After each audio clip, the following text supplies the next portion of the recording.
Hello, and welcome to another episode of LGOtv Big Talk. And why Big Talk? Because I hate small talk. Now, my guest today is a man by the name of Mark Herschberg, and he's got a pretty interesting background. His bio starts with the line from tracking criminals and terrorists on the dark web to creating marketplaces and new authentication systems. Mark has spent his career launching and developing new businesses at startups and Fortune 500s and in academia. So there's a lot going on in the beginning of that bio. His bio ends talking about how he lives in New York City and is known for his social gatherings, including his annual Halloween party, as well as his diverse cufflink collection. Also talks about how he's a championship ballroom dancer. So there's a lot going on in Mark's background. But in between those beginning sentences and those end sentences, it talks about how he helped to start the Undergraduate Practice Opportunities Program, dubbed MIT's Career Success Accelerator. So this is a guy who knows a thing or two about how to build a career. He's worked with business schools to build platforms to help teach their students about finance. He's studied tech programs. He is involved in everything you can possibly imagine, but also has a bachelor's degree in physics, another bachelor's degree in electrical engineering and computer science, and a master's in engineering and electrical engineering and computer science. So there's a lot to cover today, Mark.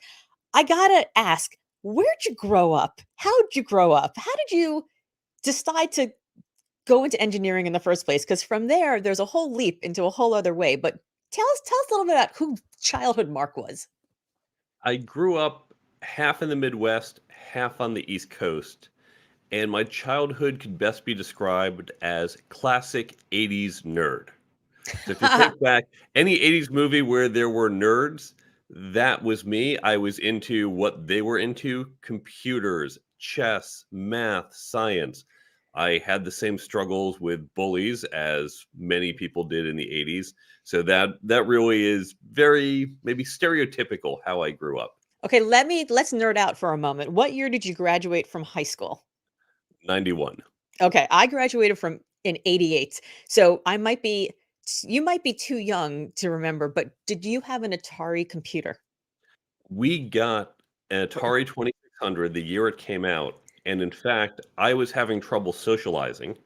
My parents, who would buy any educational gift that they felt was useful, I remember we were looking at computers, and we were also looking at Ataris, and they wound up buying the Atari 2600 as our Hanukkah present. Mhm. What they told me years later, part of their thinking was this was the hot gift that year. Yes. At Christmas, at Hanukkah, that's the cool toy. They bought that instead of a computer because they thought this would help make me more popular. The other kids would want to play with me. I, however, was smart enough to see through that. I explicitly remember times where other kids would say, "Oh, hey, let's play today." Like, "Okay, what do you want to do?" "Oh, well, I could come over and we could play Atari." Like, "No, I see what you're doing." I didn't say that, but I knew what they were doing and I declined. So it was a good intent. Uh, Worked somewhat, but not probably as well as they hoped. Well, I can tell you where you become popular with an Atari computer, and that's at Atari Computer Sleepaway Camp, which I went to. I will have you know. And not only was I a nerd, I was one of the few girls who went to Atari Computer Sleepaway Camp. And I still didn't kiss a boy till I went to college, okay? So, I think you and I probably have a lot in common because I got the same Atari computer for Hanukkah, and we got it along with, with Space Invaders and Pac-Man and all the rest, but it was predated by our Pong system because, we were, like, on the cutting edge, of course. So you were always fascinated by computers, and math and building things, engineering, and interested in engineering and physics from the start then? I was, as a very young kid, when I was about 5 or 6, my dad had a series of books called Time Life. So Time Life was a company, the one who put Yes, Time I remember Magazine. those, yeah. They had the Time Life book series, Mhm. and one of the series was Mysteries of the Unexplained. And the Yes. books had It had, like, a things Loch on. Ness monster on the cover, I think. Yeah. Yes, that's A little, like exactly it was, right. like, purplish and gray and black with the little head Yep, coming out. Yep. I still have it, I could pull it out, it's sitting about 20 feet from me. I love it. I'd look through that book, and they talked about the Loch Ness Monster and Bermuda Triangle, pyramids, aliens, Yes. Stonehenge. So I was very into that when I was very, very little. And I remember when I was about 5 years old, we were seeing my grandparents. My cousin was there, my older cousin. He was talking about how in his physics class, they were studying black holes. Mm. And of course, when they talk aliens and time travel and all this, they mentioned black holes. I thought, oh, okay, physics is where you learn this stuff. So I want to study physics. And it was at a very young age that I got into physics.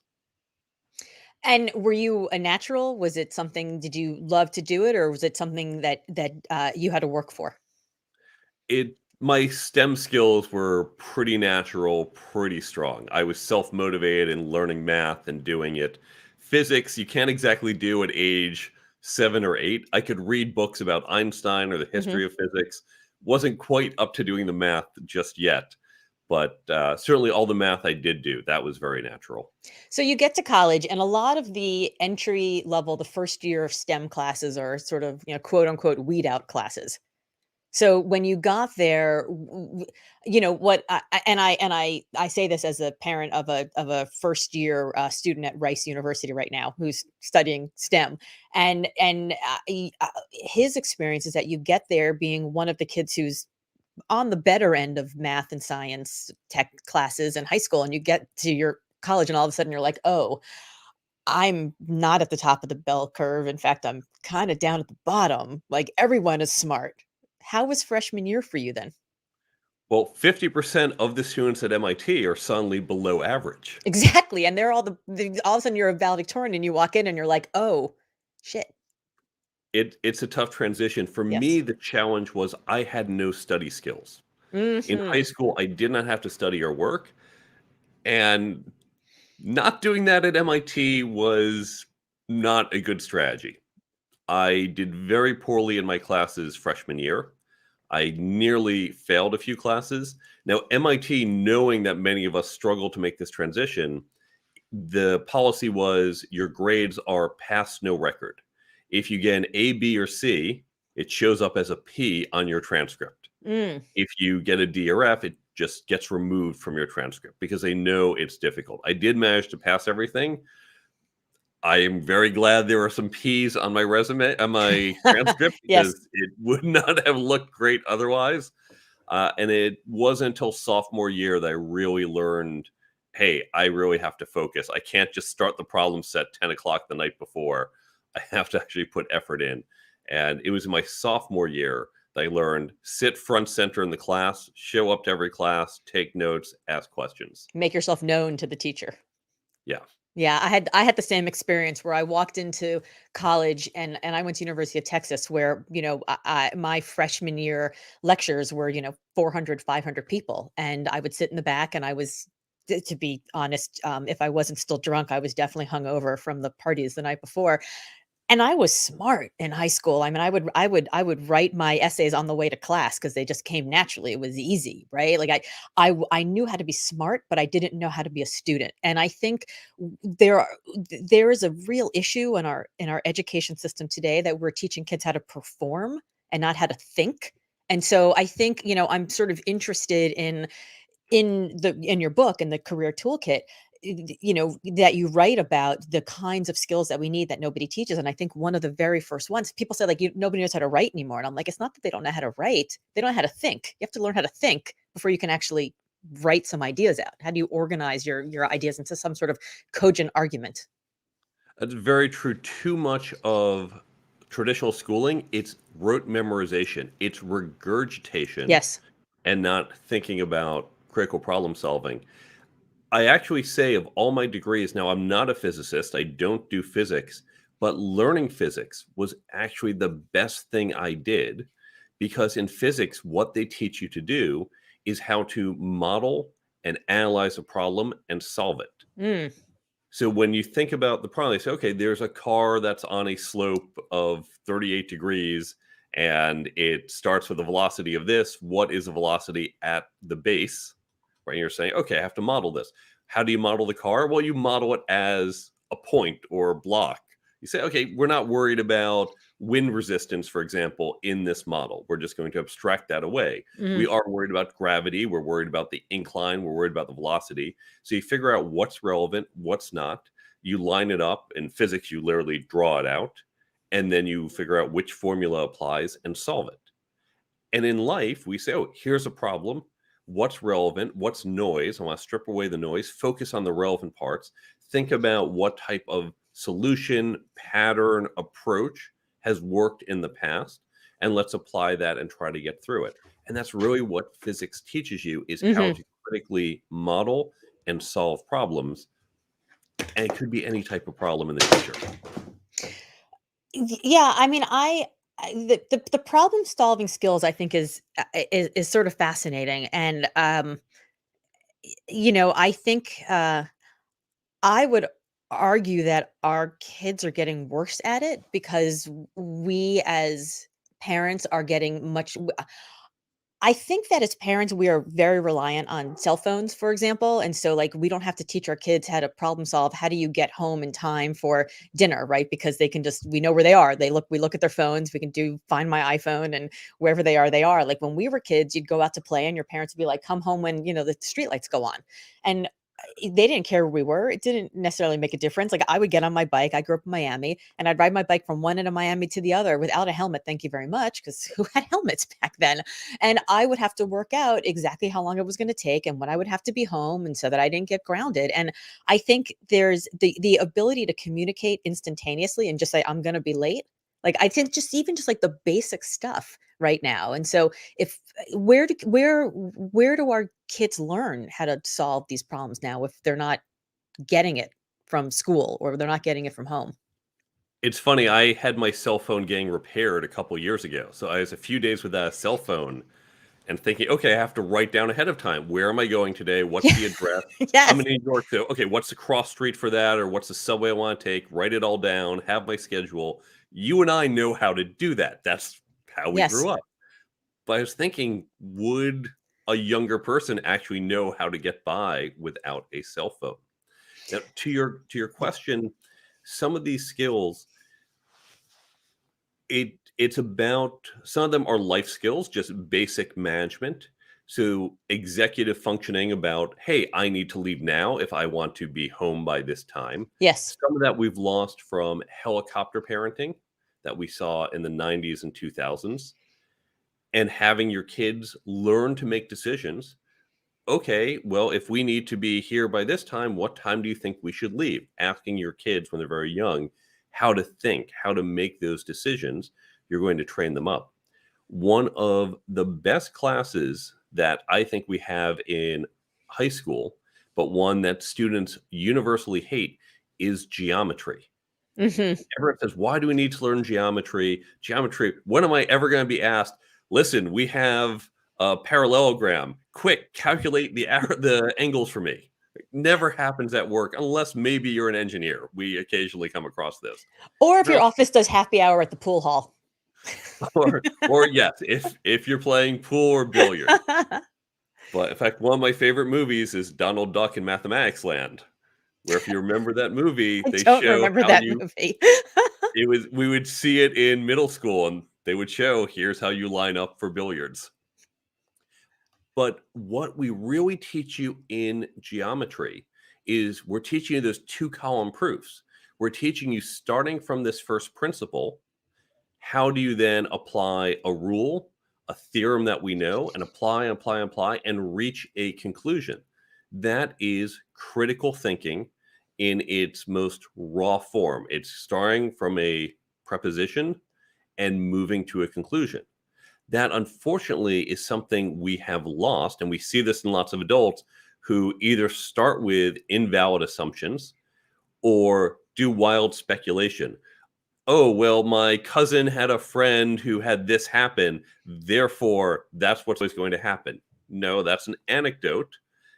Let's follow the logical application of rules or things we know.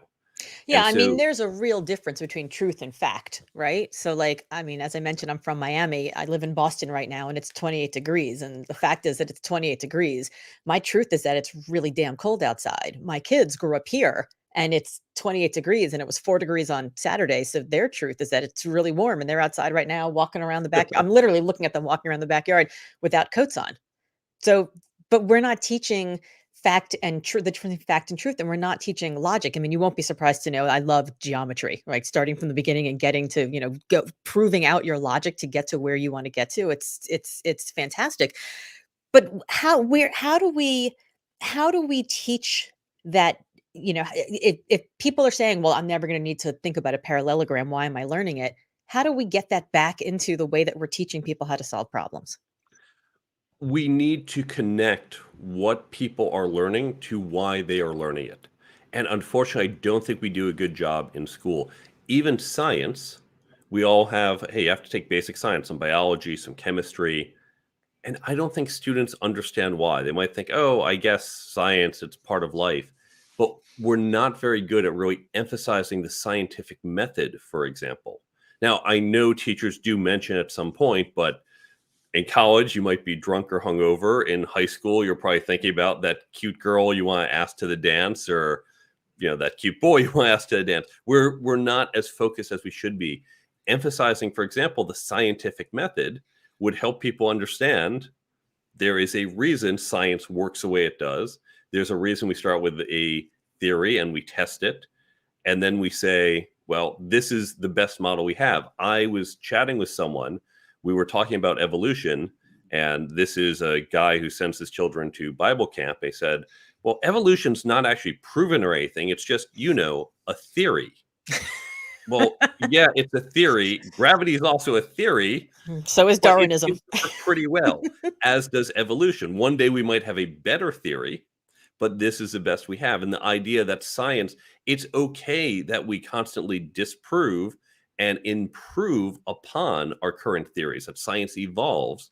That's something that not everyone gets. And then they say, oh, well, if this was wrong, why should we believe anything about science? So there are some fundamental understandings that we're not conveying well. Yeah, I mean, I think we're seeing that happen in real time right now with coronavirus. I mean, people are like, how can we trust the CDC? It's like, well, the science is evolving. This is like an actual this is not a stable situation, right? Like this is unfolding and it's changing. It is literally mutating before our very eyes. And the sort of distrust in science, I think also sort of goes hand in hand in the sort of distrust in leadership, right? Like who can you trust and how do you trust? So we've got this interesting moment in time where there's like a distrust in leadership. You've got parents who are taking care of their kids and solving their every problem. And then all of a sudden, these kids are in the workforce and they're working for leaders who don't know what to do with them. So if you're a leader and suddenly you have people who are working for you and you don't know what inputs they're getting, right? Because they're choosing their own news sources, they're choosing who they follow, they choose their own gurus, right? My friend Rahaf Harfouch posted something this morning that said, like, tell me who your work heroes are and I'll tell you what your work culture is like, right? Like figure out. So if you're a leader, what do you do in this sort of weird powder keg situation? First, stay true to your own values. I am not going to adjust or jump through hoops when people start doing other things. Richard Dawkins, for example, famously says he will not debate a creationist. Mm, He's a scientist, I believe, at Harvard. And he says, I'm not going to be a creationist. I say, oh, come on, you're scared. He says, no, the science is pretty clear here. And I am not going to spend time going down this path that's fruitless. If you have a better idea than evolution, go put forth a paper. We have a process for that. I'm not going to go meet your artificial process. You have to follow the scientific process and put your ideas and equal weighting with everyone else's. So when you are a leader, when you have this is how I lead and you believe in it, follow your process and don't artificially constrain yourself. Now, we should all, as leaders, just like a scientist, say, can I improve? Can I be different? Hey, did I do the best I could? What can I learn and do better? But stay true to your own values and leadership. One of the big challenges with leadership, and this goes a little to what you're saying, is that our definition of what a leader should be is in the process of evolving. And I think too many people have an antiquated definition of leader, which is someone who comes off as commanding, hmm assured, who knows how to stand up to criticism through just blunt force. And I don't think that's a very good model of leadership.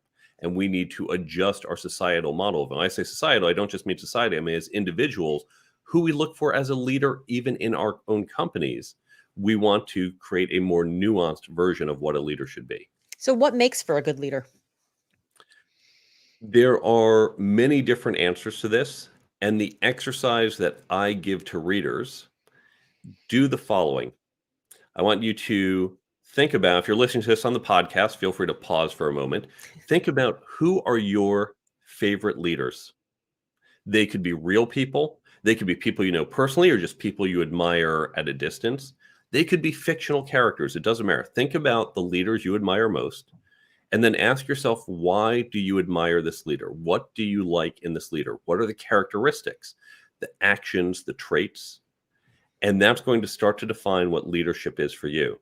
If you think about, for example, a great basketball player, what makes someone a great basketball player? It might be their shooting, their rebounding, their free throws, how well they are working as a team. There's no one path to being a great basketball player. There's no one path to being a great leader. So you have to look, there's many different ways, and the balance, the trade-offs of the different things that you might do, that's up to you to decide. I love that because for a long time when I was growing up, I thought that the leader was the person who was in the lead, right? It's the person who's out front, who is at the head of the table, who was in the spotlight, who was center stage. And it wasn't until I had spent a number of years working in politics that I realized that a lot of times the leader is the person whose name you don't know, right? It's the person who's behind the scenes, is the person who, you never see their face, but they are definitely affecting everybody and anybody around them. And and this idea that there's this monolithic, this one, specific definition that defines all leaders, when really we're all different, right? I mean, everybody wants to work in a different type of culture. So, like, if you're somebody who likes command and control, then command and control is going to be a great leader for you. If you're somebody who likes a team environment, then somebody who operates through consensus will be good for you. And so, I love this idea of actually stopping and figuring out what you value and who the leaders are who you enjoy, and then figuring out what makes them special. Because I think that really helps to narrow, the kind of culture, the job search, the places where you want to be. It also helps in your development if you just say, I want to be a better leader. That's like saying, I want to be a better basketball player. Or just a better athlete, right? But when you say, okay, I want to get better at my shooting, you know exactly what to focus on. When you Mhm. think about the different attributes of leadership, you can say, I'm going to work on this attribute and improve there. And that's going to make you an overall better leader. So let's talk about the difference between men and women as they're thinking about, I want to become a better leader, right? Because there are different models that are allowed for men and different models that are allowed for women. So as you're seeing uh, men and women going, using the career toolkit and using the app that you've created for it, are you finding that there are differences between how they develop and what's acceptable and the trajectories that may be open to them or not open to them? There is a very important difference. And I learned this from Deborah Tannen, who is a linguist at Georgetown. Mhm. She writes about this in her book, Talking 9 to 5. She talks about the double bind that women face. Yes. And what she means by this is, we have qualities that we look for in a leader. We think about self assured, commanding, unemotional. And then we think about the qualities we want in a woman. And by this, I mean the classic society's view of what's that ideal woman. She's supportive, she's emotional, she is soft spoken. The problem that women face as leaders is, the more they meet one of these requirements, the more they are that commanding, self assured leader. Oh, hey, good leader. Oh, but that's not what I expect in a woman. And we use certain terms because we think, oh, you're a bad woman. She violates the norm of a woman. If she meets those criteria for being a woman, she's feminine and soft and emotional. Well, then she doesn't look like a good leader. Yeah. And so the double bind is, she can't meet both. This is a challenge women face. Now, there's no silver bullet. There's no, oh, just do this and you solve it. What we need to do, both men and women need to be aware of this, because women can also find, oh, she's not meeting my expectation of a leader. Women also have these two views that other women can't always meet. So men and women both, We have to be aware of this. And when we see a woman do something and think, oh, I don't like how she's leading, pause and ask yourself, if it was a man who was doing this, if it was Richard who did this, would I look at differently? And if so, okay, I'm going to check myself and say, hey, I might be falling into this trap of my default assumptions. That's the best solution I have for it right now. Yeah, it's very tricky. I think, I remember reading something a few years ago about how, and I'm not going to get political here, but just using her as an example, Hillary Clinton, where she was the most popular, the most revered, the most well-respected female leader on the planet when she was a Secretary of State. And then she wanted to run for president, and suddenly she wasn't anymore. And it's like, we like women in power, but we don't like women who want power. And I think that's a fascinating spot to be in, and I think it's where the double bind really comes into effect. Because when we see them in power, they're self-assured and they're there and they've earned it and it's great. But then when they want more, well, maybe they're too self-assured, or maybe they're too strong, or maybe they're too, too ambitious, right? Like that word, which is such a dirty word when it's used for women, but it's a word that we love. Like it is a wonderful attribute for a man, but it's a dirty word for women. Exactly. And it comes, even as you read through more of Deborah's research, it comes from the fact that men, we are almost trained to be competitive. Yes. From when we're little kids and we're playing King of the Hill, and what do? We're constantly shoving whoever's up top down, and then we stand up and try to stop anyone coming after us. And that's okay. And it's always Right, you're it's not just trained, you're true. praised for being competitive. Yeah. But women, in fact, the nature of their socialization is not to be competitive. And we see this as adults. Men, when we socialize, we'll put each other down, right? We'll make fun of each other. I'll say something that totally makes you look like an idiot. But that's Mhm. okay. You're going to do the same to me in a minute as well.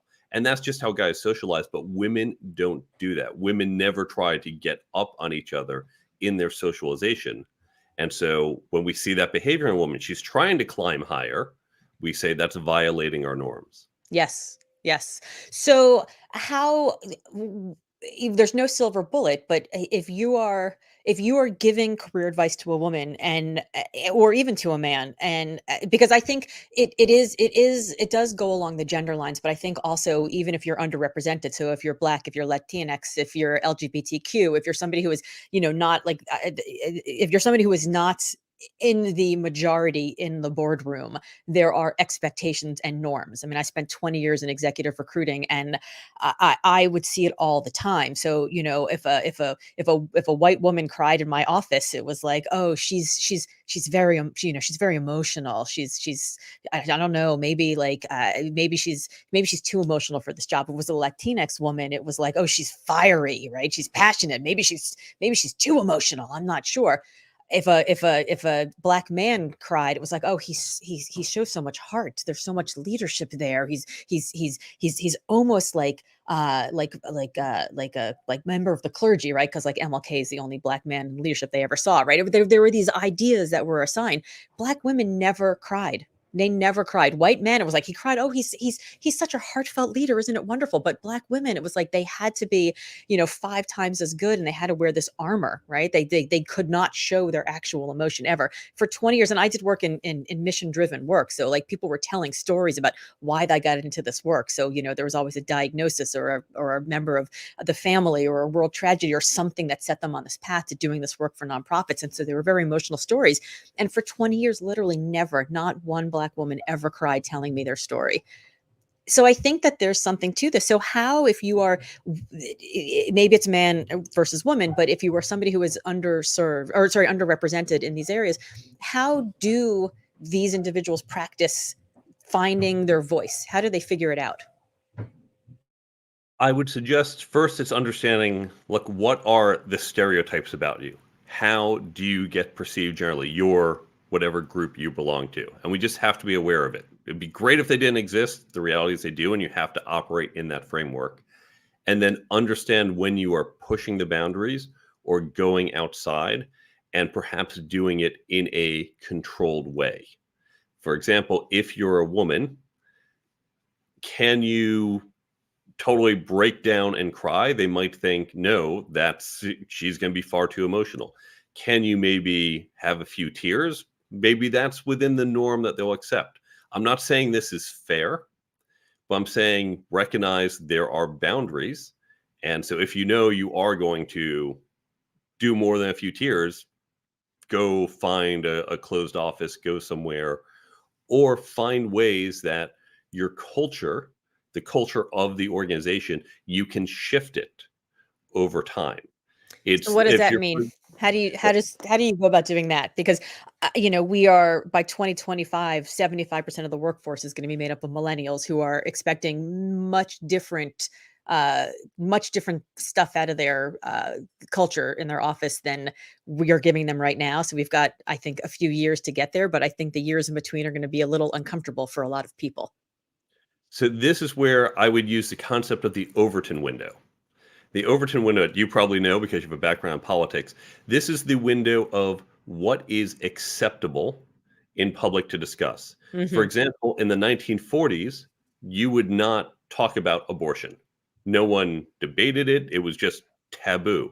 Divorce, taboo. People did it, but that was what you wouldn't talk about divorce policy. Politicians wouldn't talk about divorce. Now, that's normal. We can talk about divorce. We can talk about abortion, whether you're for or against. We can debate it publicly, openly. We've seen other things that we thought we weren't going to talk about, that we've seen certain things that are now back in seemingly acceptable political discourse. So the window constantly Discourse being a very kind word for it. within your organization. Consider at work, you used to not be able to say you were gay. You couldn't bring your boyfriend to a work function. That was not acceptable when we grew Right. up in the 80s. But now, of course, bring your boyfriend. In fact, in my fraternity house, people, we used to bring our girlfriends to the events. Now people bring their fraternity brothers, they bring their boyfriends to events, and that's acceptable. So how do you shift that Overton window within your organization? You need to say, okay, here's the limit of the window.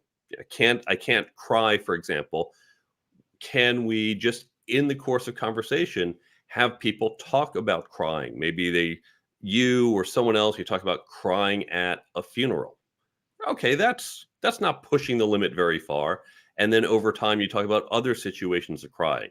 Now, if we're just talking about crying, you perhaps have to be very intentional about crying stories over a number of months. You probably don't have the mental capacity or time to figure this out. But wherever that limit is, if you can start to find stories or examples, you share a video clip, you do things that start to move the window slightly, over time, it's going to shift.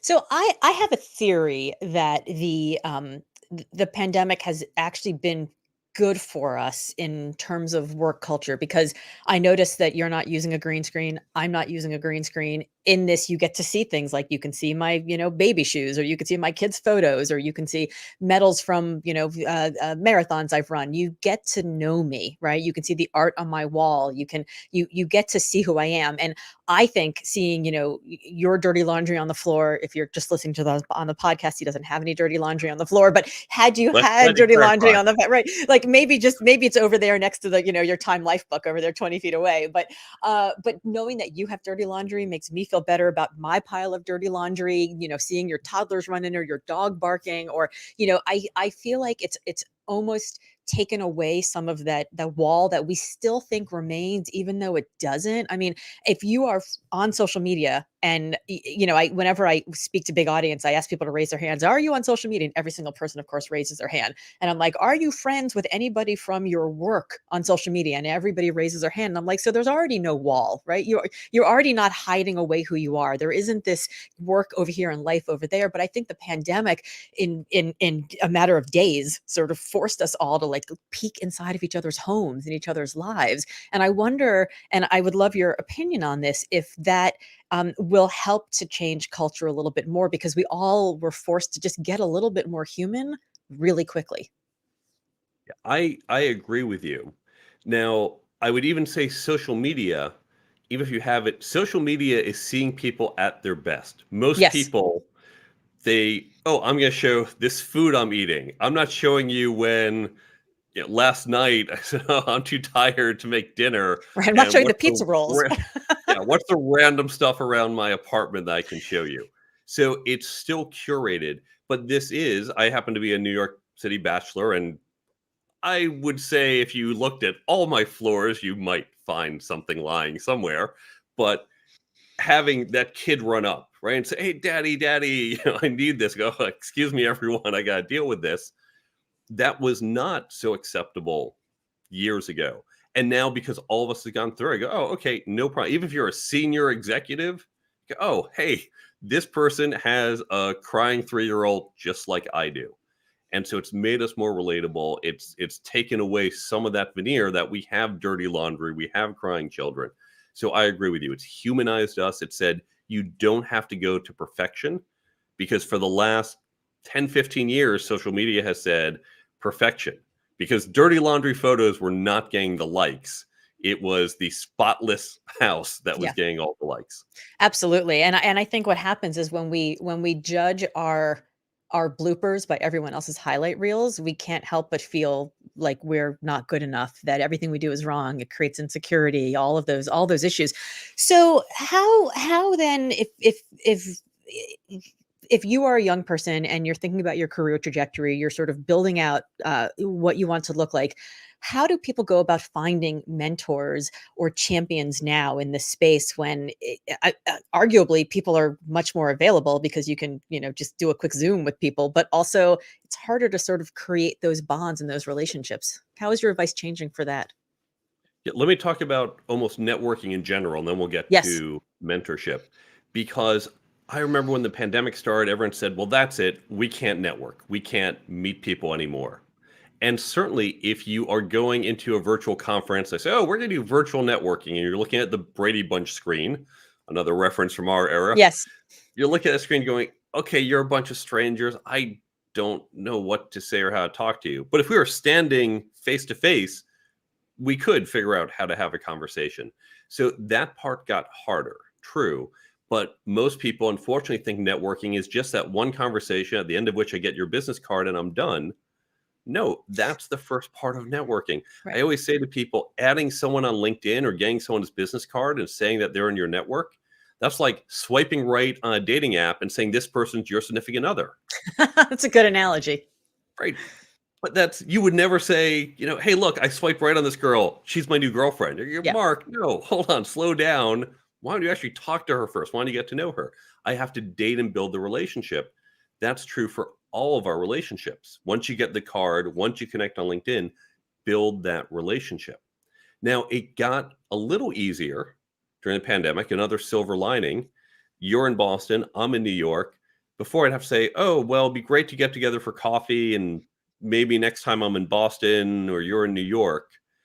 You could not say in 2017, "Hey, let's meet for a virtual coffee." Hmm. You'd say, "What? What do you want to do? This is weird." But now this is normal. And so we can foster those relationships. We can continue to build them online. In fact, what I used to tell everyone, and this still applies, especially in our virtual hybrid workforces, take that commute time in the morning, take the 30 minutes you would have driven into work, and say, "I'm going to have a virtual coffee with someone once a week," and help build those relationships. So when it comes to finding a mentor, that initial outreach, that's saying, "Hey, stranger on the internet, I want you as my mentor." Okay, that's a little weird. If you're not going to be running into people and having those organic conversations, you need to go through your network more likely to find someone. But you can now find people who might be more remote, because you can have a long distance relationship using network now standard technologies.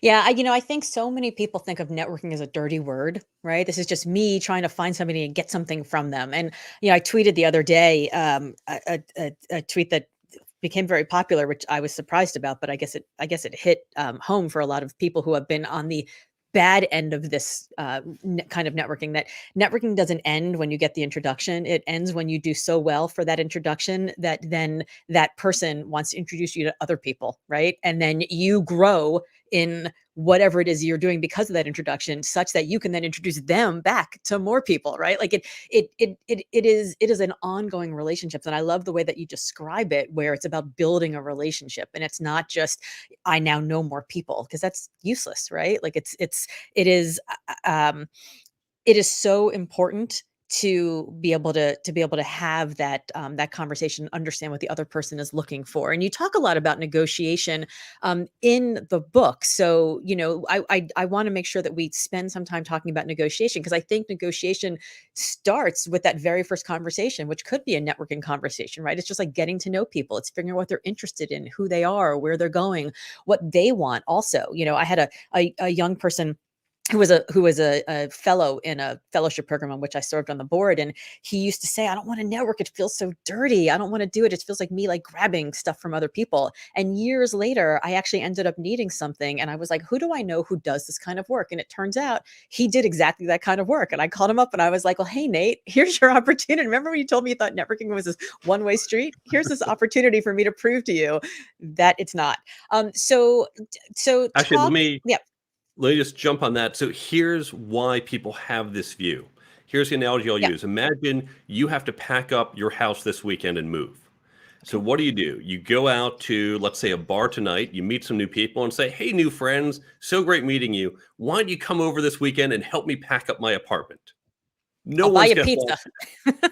right. You show up and go, strangers, do me this favor. No one likes that. You're like, okay, you're weird. I just met you. No, I'm not doing that. On the other hand, you can call your best friend from college. You can call people you've known for years and say, hey, I need a favor. I can't afford movers. I need you to come over and help. And okay, sure. Yeah, I've known you for years. You've helped me out. Yeah, happy to come by and help you. That is where a network is good versus the, hi, nice to meet you, stranger. Give me. Yes. And so when you go in with that mentality of I need, that's when you're doing networking wrong. Unfortunately, most people think, oh, I need a job. Let me go meet some strangers. Hey, stranger, can you help me get a job? I need some clients. Hey, do you want to buy my product? We show up with a need. But as you noted, it's when you show up with just a genuine, I want to get to know you. I want to take an interest in you. You build that relationship, and maybe there's a need later. You have a need. I have a need. Who knows? We're not saying they're trying to plan it. We're just getting to know each other. So that's the true value of networking. And that's the non icky part. Yeah, it is absolutely true. Years ago, my book came out. I called somebody who I respect a lot, and I asked him if he would consider blurbing my book. I didn't know him at all, but a friend of mine said, you should go get this guy to blurb your book. And I was like, all right, awesome. So I ended up being able to get him on the phone, and I told him a little bit of my book, and I asked him if he'd blurb it. And he was, and he said, and these were his exact words, I'm going to politely decline your offer because frankly, I have a number of other books who I'm going to blurb, and their authors mean a lot more to me than you. And I was like, wow, that is super honest and legit criticism of me asking you this, like total stranger asking you to read my book and blurb it. And he kept track of me, and he watched as my book launched and became very successful. I think much to his surprise and also much to my surprise. And over the last couple of years, we've become very good friends. And I've helped. He's put out 2 books since then. I've helped promote them. He asked me to blurb his. I blurbed it, and his book launched just last week, and he sent me an email thanking me for all the help I did putting it out on my newsletter and letting people know about it. And I wrote back, hey man, I'm just trying to ensure that you blurb my next book. And he wrote back, that's already guaranteed, right? So it took 2 years, 3 years, but I'll get this guy to blurb my next book because I put in the time and the work to figure out what he needed and to help him. And I think you're right. I think sometimes I love that analogy of like going and asking random strangers for things, and they're like, oh, you don't mean anything to me. Who are you? Why should I help? Exactly. Now, a small ask, it is the case that if you say, I need a job, and in the right context, we're at some professional event, and by the way, is your company hiring? Okay, they can pass along your resume. That's not a big ask. That's different than people I've known for years. Not only will I pass along the resume, I'll say, you have to talk to her. She's fantastic. Or I know her resume might not show it, but she is worth an interview. So it's an endorsement and not just a pass along. Yeah, and that's the difference, right, between a mentor and a champion, right? Somebody who's going, mentor is going to like talk to you about your problems and maybe help you solve them, but a champion speaks your names in rooms where there are opportunities. Exactly. It's important when you are in a company to find a rabbi. Now that it's not, doesn't mean convert to Judaism. A rabbi is your champion. It's your senior person. It's someone who is in the room you're not in, advocating for you. Yes. And having a rabbi who might not even be in your organization, it could be. It's usually helpful when they are. Maybe they're in a partner organization, a close partnership or sister organization, but they know the people well. And that rabbi can help you, can make the connections, can make the calls.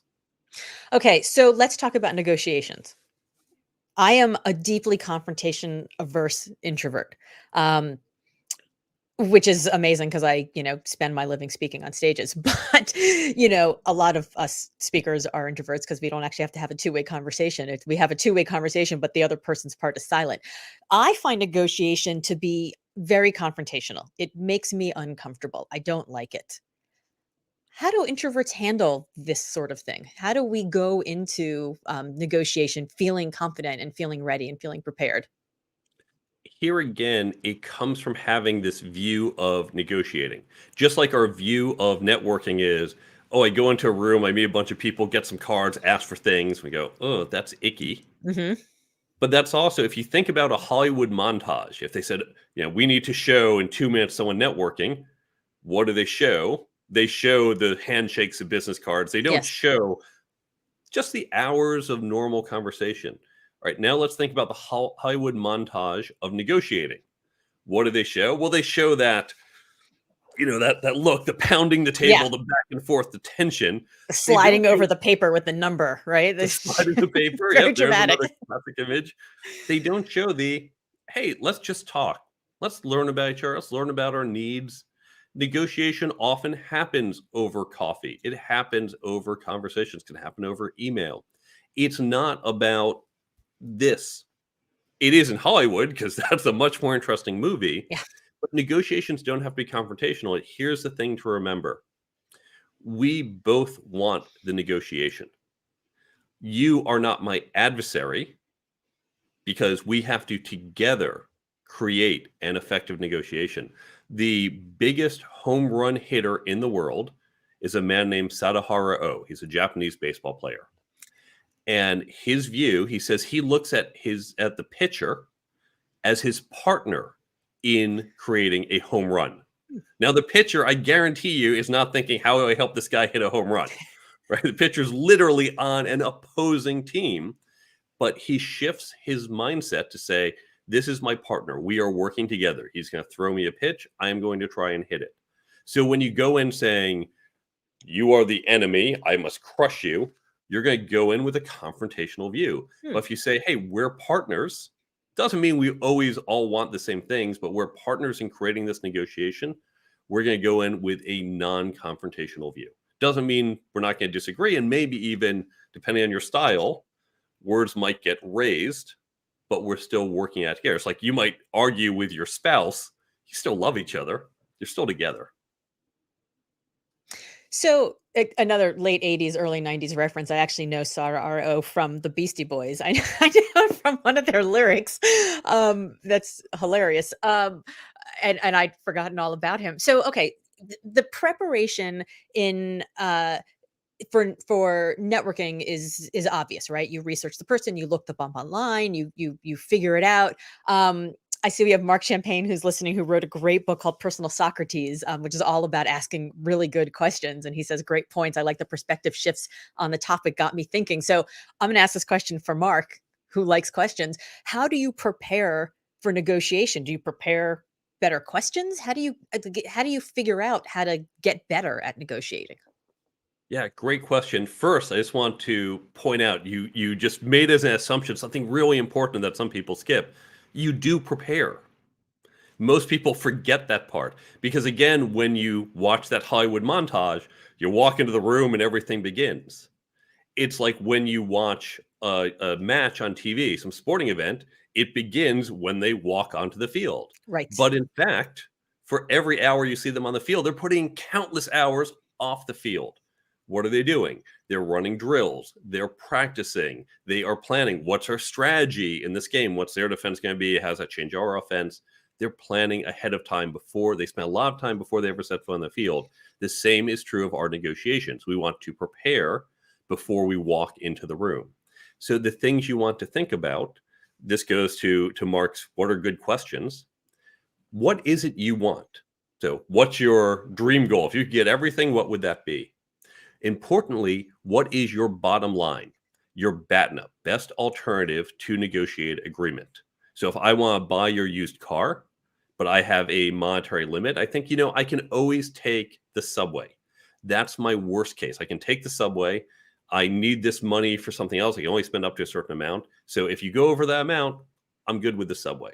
So come up with your BATNA, best alternative to negotiate agreement.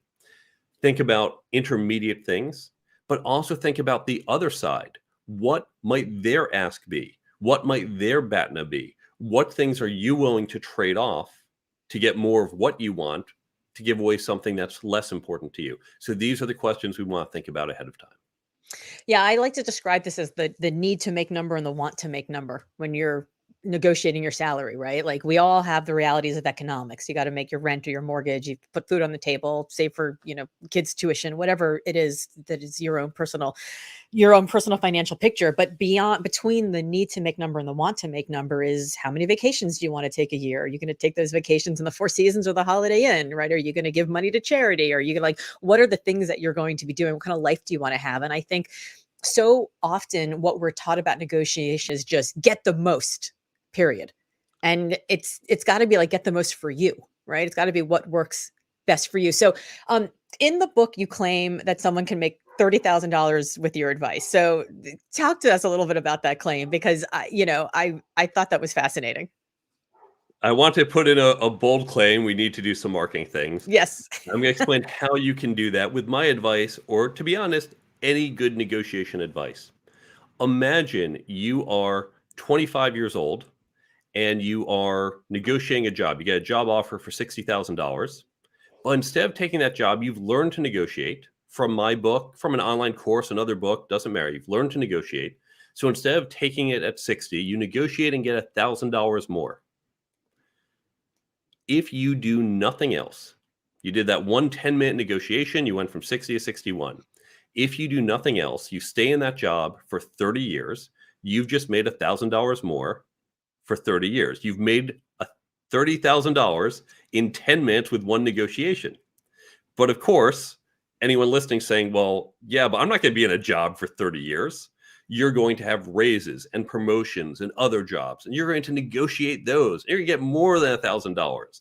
In fact, that 30,000, I put that because if I put the real number, people would say, okay, this is just utter BS. But in fact, you now get how the math works. If you learn to negotiate, you can add hundreds of thousands of dollars to your lifetime earning. We're not talking about being the world's best negotiator, we're talking about getting just a little bit better. And in fact, we're only talking about salary here. In fact, you can negotiate other types of benefits. We negotiate all the time, sure, with customers, with partners. We negotiate with our coworkers, with our spouses. It's not always money, but better outcomes really pay off there.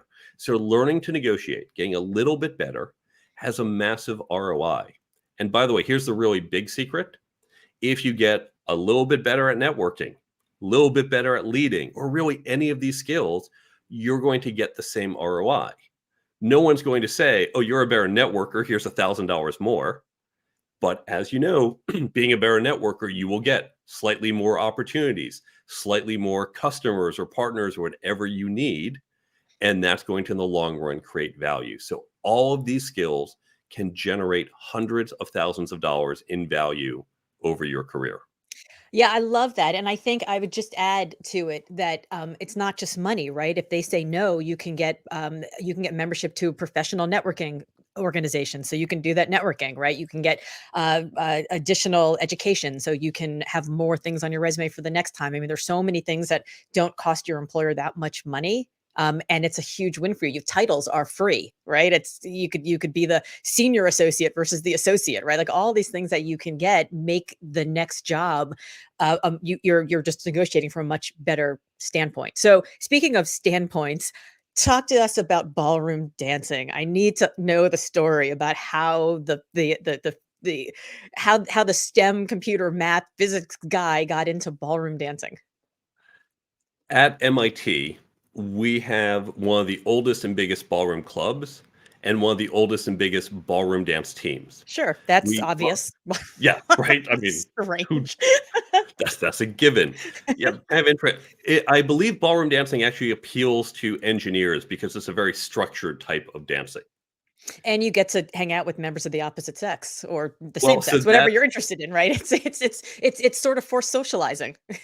that was my big motivation. We have a January intersession, and during that, ballroom dancing is one of the more popular classes. Mm. I had just been set up with a girl from Wellesley. I thought, okay, what's something we can do together? Well, here's an activity. It's on campus. It's convenient. It involves us touching each other. It was cheap because I was a poor college student back then. So I started doing the ballroom dancing with her. We only lasted a couple weeks. She's still a friend of mine, but I said, "Oh, this is fun," and I stayed in ballroom dancing. About a year later, I met another girl. She was doing dance troupe. We started dating. We started doing ballroom dancing. She then decided she wanted to compete, which apparently meant I had also decided I wanted to compete. Yes, good And I'm negotiation. very glad she made that decision for us because she got me into competitive ballroom dancing and is one of the best things I have ever done. Went to a national championship for I think 6 or 7 years and just went all over the country competing, made lots of friends, learned to dance, learned other skills that have helped me ever since. And well, so what skills are those? It actually helped with my public speaking. Now, this Interesting. surprises people because in ballroom dancing, you're not actually talking. But the number one thing that holds us back in public speaking is lack of confidence. It's, am I going to say the wrong thing? Is my shirt not buttoned right? Or is my pants not zipped up? And I'm nervous. I have all this in my head, and I can't even think and focus. When you're out on the competitive floor, you're out there, you're dancing. You are literally being judged. That's the way it works. You have Right. judges say, "That was terrible," not marking you, or "You look great." You're being judged. And we have all gone on and, "Oh my God, that was horrible. I totally screwed up that move, and that was so embarrassing." And I get judged poorly, and life goes on. And so over and over, being judged and knowing even when I completely screwed up that step, even when, "Oh my God, that was embarrassing," it's okay. I can keep going.